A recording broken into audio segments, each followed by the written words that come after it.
finally here, Abia nsogbu a na-enwe because Abia one of the problems nwere immediately like came up nsogbu nwere na Lagos.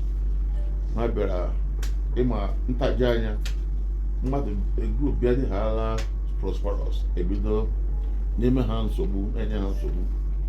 So now o wele m anya that na oge eruole mgbe anyị ga-ama we're not telling our people to come home.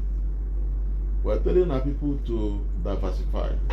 And you see, from my, I want to diversify, reach on, without telling him how to do it. It doesn't make sense.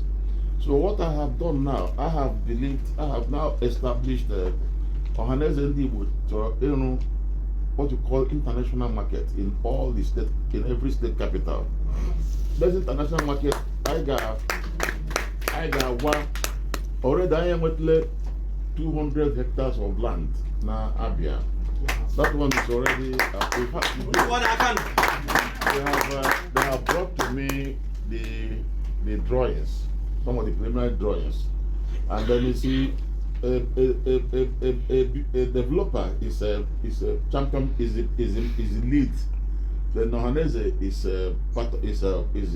actually the champion that is organizing it in the state.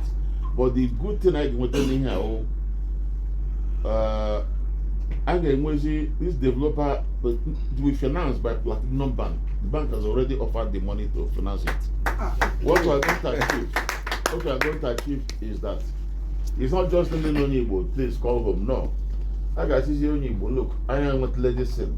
I am with this market. Now, come and be an obstacle. And him already cheap. When you have freehold property, what do you call it as property? When you pay one deposit, or go to 1 million or 2 million, you have one deposit. Then you have to try the property, or his own free property. How many years old not to repair? One day when they go have work, one day will have over 2 years. But he don't seem want to call without providing for him. How will he call? So right now, from what I'm doing, you come now, you take out the shop. Only in Lagos.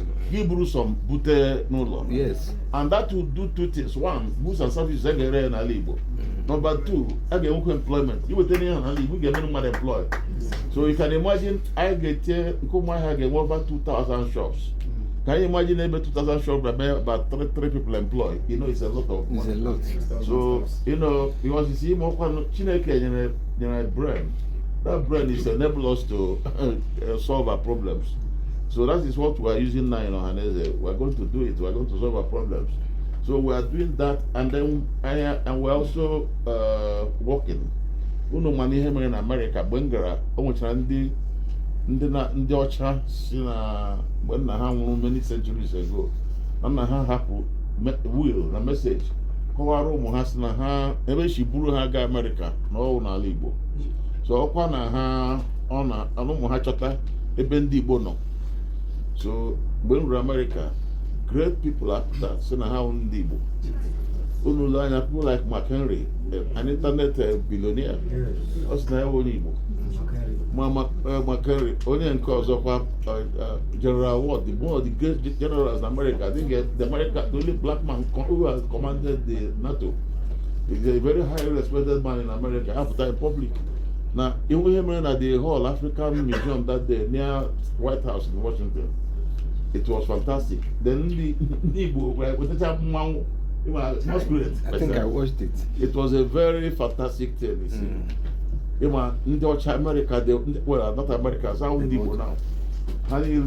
Now they were all happy. Inside the channel how I signed it. Then I always, I contacted the governors. The governor and I together. I contacted the governors and got permission from governor to appoint at least two of them, McHenry and General Ward, to Ohanaeze Presidential Advisory Council, and they approved it. So both McHenry and General Ward are not only Ndigbo, but also they are part of Presidential Advisory Council of Ohanaeze Ndigbo. And I'm very proud of those things. They're very proud. I'm very happy. Ndị ọzọ kwa ebe na-enye oge na ebe ndị ọzọ na-abịa na-akpọrọ ego ole mgbagide ya nke ya. Many of them na-ekwu na amaghị mgbe ndị nke ahụ achọrọ ka m gwasị ya na a ga-eme arị mgbe na a ga-abịa ha sị na ha ga-abịa na Nigeria, they will come. they are very anxious to, they are so happy about it.